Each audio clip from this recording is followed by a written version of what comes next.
I guess I didn't watch all that much anime. I've got a list here of stuff, but none of it is new. I did watch a lot of new content, but that was mostly in the form of watching all of Breaking Bad seasons 1 and 2. It's pretty good. And I don't know how many times I've seen Thor and Captain America because people have come to watch it on 3D on my TV. But the last one was Captain America last night with my parents. And I last watched that on Thursday. And then before that on Sunday. And then Thor I watched on Friday and Thursday and Sunday. And oh god, I've been watching them a lot. I didn't quite get to go to the Avengers movie this past weekend, but whatever. Anime stuff. I did work some anime watching stuff in there. Mostly I've been listening to the ending song of Unico and the Island of Magic because that DVD is officially released today, but it wasn't in stock at Amazon until, well, they were predicting today, but it actually came into stock yesterday, so my copy will arrive tomorrow. And I will probably explore that DVD pretty fast.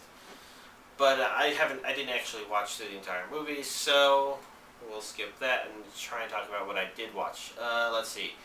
I don't know if I talked about watching Blue Gender. But yeah, I've been watching Blue Gender with somebody. Watched the first 2 discs.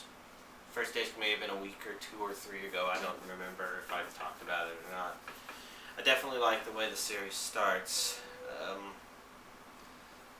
In the middle of the series, there's interesting things happening, but at the same time, I can't help but wonder if I feel like it should be half the length it actually is, maybe.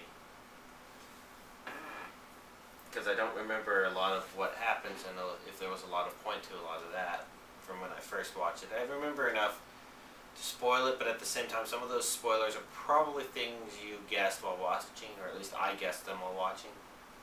Whatever. Let's see. Last time I probably talked about watching both seasons of The Melancholy of Haruhi Suzumiya. And I commented how it was rather strange that I found Endless 8 to be remarkably watchable. I wasn't doing much while watching it, blah blah blah. And then yeah, last week when I was doing this stuff here, I watched The Disappearance of Haruhi Suzumiya, which is good again. My thoughts are that in terms of watching it and to why I feel like it is so good are twofold things. Well, first of all, is that the main character's reaction to the situation he ends up in is actually kind of more human than you might expect. Because what I mean is, we got our stereotypes on how to handle these things, but sometimes we forget how we really handle. For example, we would think that if sometimes we like to imagine that if something happens in an elevator, guy pulls maybe the elevator locks up, and we'll just be fine. But a lot of people have found that when that happens, they panic for some reason.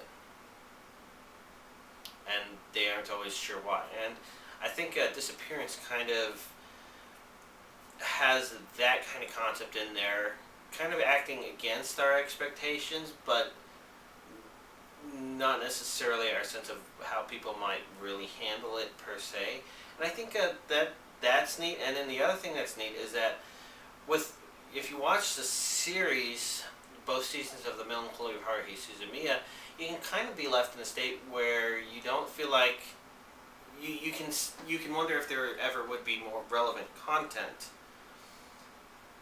Interesting things happen, but overall, you can watch those and feel like you watch the slice of life of something strange, and you don't know if there's any reason to go on. And Disappearance of Haruhi Suzumiya gives you that feeling like there's a lot more to cover, the important concepts still unexplored. So it kind of gives the series an ongoing purpose where you want to watch more, even though everything that's out has been completely released, and that's I think really appreciable. Let's see. I finally rewatched Paprika, which I've been meaning to, and I can understand right now why I didn't remember my feeling of it too well from when I did watch, and that's because the movie's a little incoherent. And I'm not saying that in a bad way. That actually works pretty well, since it almost makes the movie kind of more like a dream, where it just kind of there's some elements connecting everything, but somehow going through it you lose track of them because they don't seem entirely relevant. Almost like you are kind of living a dream by watching this movie about dreams, which is actually pretty good because Satoshi Kon's other work, Paranoia Agent,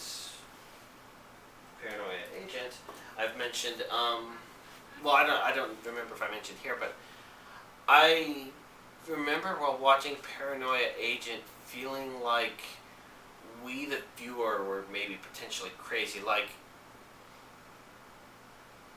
the view through which we saw the world, which wasn't actually a person but was us, the detached viewer, could have been not interpreting what it was exactly happening in that world correctly, making us crazy. And I've commented about that feeling also being in like Chaos Head. Although with Chaos Head, that was only for the first half of the series before it changed to something else. And with the difference between those, of course, being that this one was a very calming, it's relaxing to be crazy, it's okay to be crazy, and Paranoia Agent, no, sorry. And Chaos Head being kind of jagged, alarming, and probably closer to what maybe a schizophrenic may actually feel like that was what they were going for. So, bringing that back to Paprika, it's like you're dreaming a movie about dreams, almost. And that's actually kind of effective, but at the same time,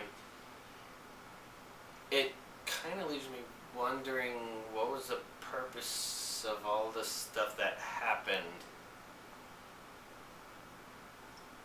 Which I can kind of describe right now, but if I don't think about it too hard, then I probably won't be able to articulate it in a couple months.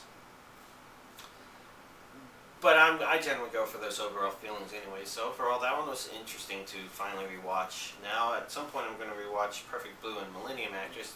We'll see how long that actually takes.